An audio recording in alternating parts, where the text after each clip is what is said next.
Hello दोस्तों, स्वागत है आपका एक नए क्लास में। एक टॉपिक है जो पेपर में कई बार आया हुआ है और आपके 2 से 3 नंबर पक्के करा सकता है। तो अगर आप फर्स्ट सेमेस्टर में हो तो भैया 2 बातें हैं। नंबर 1, आज शाम तक या फिर कल तक हम एक पूरा 1 शॉट डालने वाले हैं फिजिक्स का। उस 1 शॉट को देख लेना, उसके बाहर पेपर नहीं आएगा, ठीक है। फिलहाल ये एक छोटा सा टॉपिक है। 2 टॉपिक इस वीडियो में हम कवर करने वाले हैं। पहला एक टॉपिक आया हुआ scalar and vector triple product क्या होता है, ठीक। तो सबसे पहले तो ये समझो स्केलर क्या होता है। भैया आपने छोटे क्लास में पढ़ा होगा सदिश राशियां, अदिश राशियां। सदिश क्या होती थी?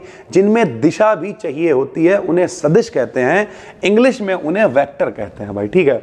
और जिनमें दिशा नहीं चाहिए होती है उन्हें अदिश कहते हैं, इंग्लिश में उन्हें स्केलर कहते हैं। और ट्रिपल प्रोडक्ट का मतलब क्या है कि हम 3 वेक्टरों की गुणा करेंगे, इसलिए इन्हें ट्रिपल प्रोडक्ट कहते हैं भाई, ठीक है। तो कैसे लिखोगे आप? बहुत आसान है। हमने सबसे पहले कौन सा लिख दिया? Scalar triple product. स्केलर का मतलब क्या होता है? अदिश होता है, जिसमें दिशा नहीं चाहिए होती है।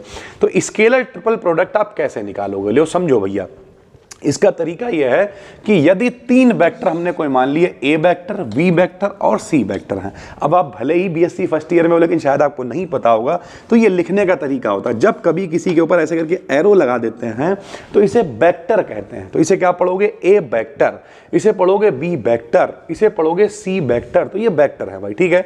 अब अगर हमें इनका स्केलर ट्रिपल प्रोडक्ट निकालना है तो कैसे निकालेंगे?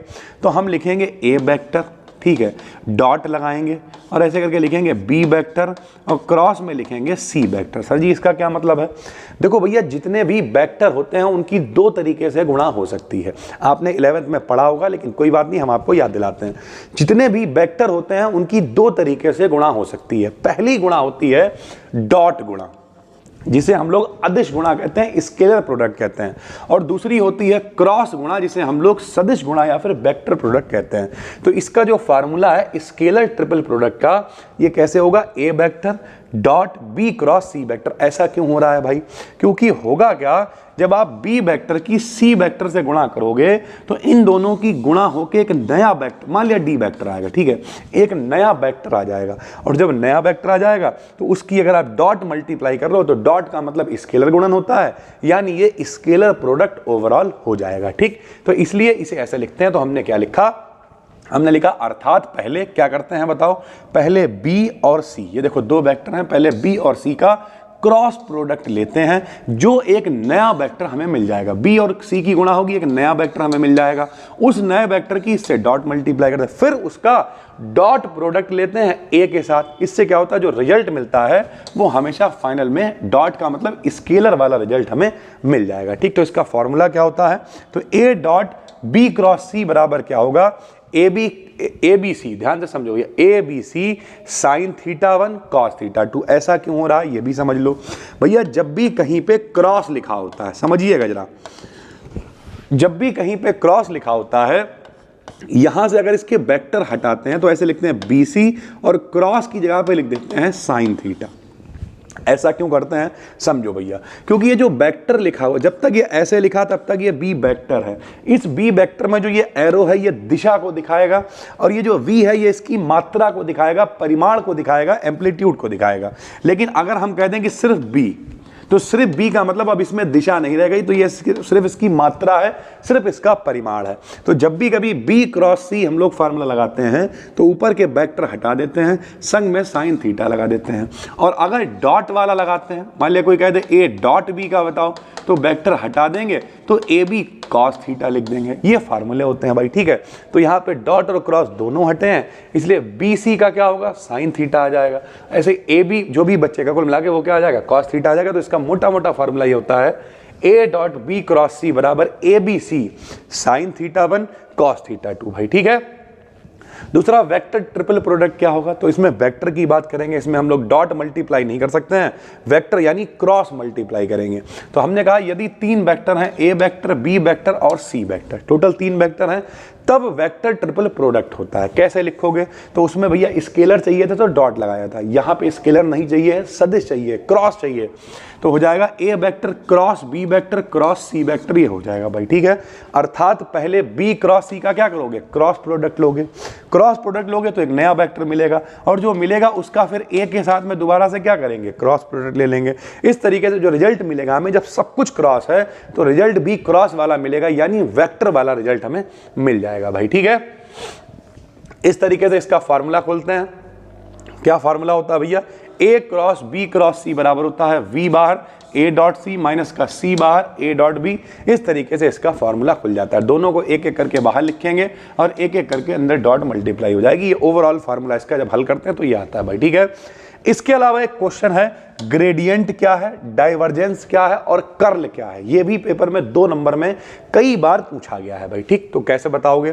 तो ग्रेडियंट क्या होता है? एक वेक्टर क्वांटिटी होती है अगर कोई स्केलर फील्ड है। स्केलर का मतलब क्या? हमने आपको बता दिया, अदिश राशि है जिसमें दिशा की जरूरत हमें नहीं है। जैसे टेम्परेचर में हमें दिशा की कोई जरूरत नहीं है, पोटेंशियल यानी विभव में दिशा की कोई जरूरत नहीं है, प्रेशर यानी दाब में हमें कोई जरूरत नहीं है। उसे वेक्टर फील्ड में बदलने के लिए हम लोग ग्रेडियंट का इस्तेमाल करते हैं। यानी अगर कोई अदिश राशि है, स्केलर क्वांटिटी है, तो उसे सदिश में बदलने के लिए, उसे वेक्टर क्वांटिटी में बदलने के लिए हम लोग ग्रेडियंट का प्रयोग करते हैं। कैसे लिखते हैं भैया इसे? तो हम लोग इसे इस तरीके से लिखते हैं। ये जो चिन्ह बना हुआ है, अगर आप नहीं समझते हो तो हम आपको बताते हैं। इसे कहते हैं भैया डेल ऑपरेटस। क्या कहते हैं?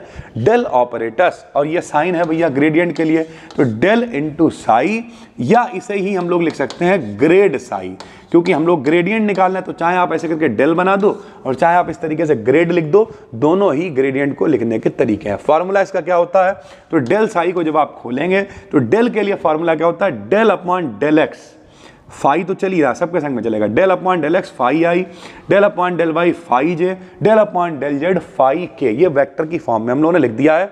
आई जे के क्या है? यूनिट वेक्टर हैं जो डायरेक्शन को दिखाते हैं, एक्स की तरफ, वाई की तरफ, जेड की तरफ। तो इस तरीके से हम लोग लिखते हैं ग्रेडियंट को, ठीक भाई। फिर हम लोग डाइवर्जेंस की बात करें तो डाइवर्जेंस एक स्केलर क्वांटिटी है, ध्यान से समझना। ग्रेडियंट एक वेक्टर क्वांटिटी है, लेकिन जो डाइवर्जेंस है वो एक स्केलर क्वांटिटी है। ये बताता है कि कोई वेक्टर फील्ड, अब वहां पर क्या बात थी? अदिश राशियां थी, स्केलर को वेक्टर में कन्वर्ट कर रहे थे। यहां पे क्या है?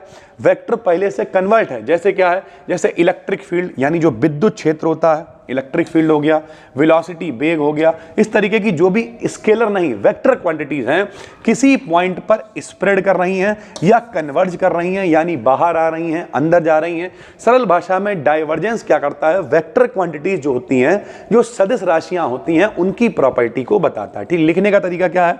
तो डेल डॉट ए वेक्टर, ठीक, इसे लिख सकते हैं डाइवर्जेंस। तो डाइवर्जेंस ए भी हम लोग इसे लिख सकते हैं भाई, ठीक है। इसके फॉर्मूले की अगर हम लोग बात करें तो क्या फार्मूला हो जाएगा? फार्मूला हो जाएगा डेल डॉट ए बराबर डेल ए एक्स अपान में del X plus del A Y अपान में डेल वाई प्लस का डेल ए जेड अपान में डेल जेड हो जाएगा भैया, ठीक है। तीसरा कर्ल क्या होता है? तो भैया कर्ल भी एक वेक्टर क्वांटिटी है। पहला वाला स्केलर था, दूसरा वेक्टर था, तीसरा भी वेक्टर था। पहला वेक्टर था, दूसरा स्केलर था, तीसरा भी वेक्टर था। तो कर्ल भी एक वेक्टर क्वांटिटी होती है। ये क्या बताती है? तो ये बताती है कि जो वेक्टर फील्ड है उसमें रोटेशन या सर्कुलेशन कितना है, यानी जो वेक्टर फील्ड है वो कितना रोटेट कर रही है, कितना घूम रही है। ये कौन बताएगा? कर्ल। कर्ल का मतलब ही क्या होता है? लोग कहते हैं कर्ली ईयर्स, घूमे हुए। तो कर्ल आपको बताएगा कि कोई वेक्टर फील्ड कितना रोटेशन या कर्ल मतलब सर्कुलेशन कितना कर रही है किसी पॉइंट के अराउंड। कोई पॉइंट है उसके अराउंड कितना घुमा हुआ है, ये बताएगा कर्ल। इसका सिंबल क्या होता है?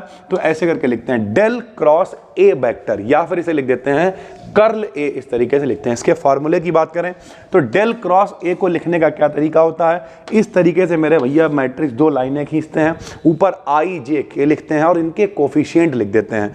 जाहिर सी बात है डेल का क्या फार्मूला होता है? Del upon del X plus del upon del Y plus del upon del Z. I J K coefficient है तो इसमें आई का गुणन क्या होता है? Del upon del X. J का क्या होता है? Del upon del Y. K का क्या होता है? Del upon del Z. और ए के लिए क्या होता है? A X A Y A Z, ये इसके गुणांक हैं भैया। ए वेक्टर को अगर तोड़ोगे तो कैसे आएगा? ऐसे ही तो आएगा, ए एक्स आई प्लस ए वाई जे प्लस ए जेड के, इस तरीके से ये चलेगा। तो ए X A Y A Z ये इसके गुणांक होंगे, ए X A Y A Z, इस तरीके से चीज़ें चलेंगी मेरे भाई, ठीक है। तो उम्मीद करते हैं आपको समझ में आ गया होगा। ये काफ़ी इंपॉर्टेंट है, ये दोनों जो क्वेश्चन हमने आपको बताया 2-2 नंबर में आए हुए हैं, यानी 4 नंबर की जुगाड़ है। पहली बार देख रहे हो चैनल को कर लो सब्सक्राइब, फ्री में अपना टेलीग्राम चैनल है उसे ज्वाइन कर लो, वहाँ पर ये PDF वगैरह आपको मिल जाएगी। दूसरी बात, आज शाम तक या फिर कल सुबह तक पूरा एक 1 शॉट बी डिकेडियन पर पड़ जाएगा, फिजिक्स का भी, केमिस्ट्री का पहले से पढ़ा हुआ, देख डालो, उसके बाहर पेपर नहीं आएगा। थैंक यू भाई, धन्यवाद।